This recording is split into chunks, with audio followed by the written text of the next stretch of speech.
భారతదేశం నుండి అమెరికా దేశానికి వివిధ రకాల పనుల మీద చదువుల నిమిత్తం వెళ్తున్న వారి సంఖ్య ప్రతి సంవత్సరం పెరుగుతూ వస్తుందని తెలుస్తుంది.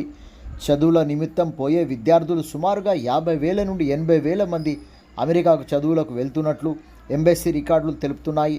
భారతదేశం నుండి ఎప్పుడో 50 సంవత్సరాల క్రితమే భారతీయులు వివిధ రంగాలలో స్థిరపడి వ్యాపారాలు ఉద్యోగాలు చేస్తున్న వారిలో భారతదేశం నుండి పంజాబ్ రాష్ట్రం ముందు వరుసలో ఉన్నట్లుగా గణాంకాలు తెలుపుతున్నాయి. హాస్పిటాలిటీ వ్యాపారంలో ఉన్నట్లుగా తెలుస్తుంది.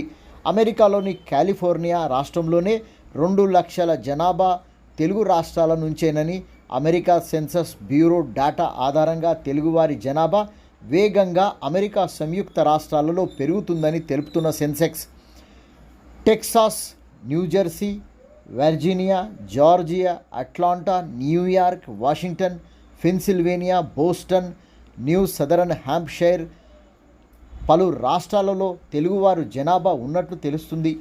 అమెరికాలోని విదేశీయుల సంఖ్యలో తెలుగు జనాభాది 11వ స్థానంగా తెలుపుతున్నది డాటా. ప్రతి సంవత్సరం H-1B వీసాపై వెళ్తున్న వారి సంఖ్య సుమారు 10,000 మంది ఉన్నట్లుగా తెలుస్తుంది. రాను రాను అమెరికాకు ప్రతి ఏటా 1,00,000 మంది భారతీయులు చదువుల నిమిత్తం పోయే అవకాశం ఉన్నట్లు విశ్లేషకుల అంచనా.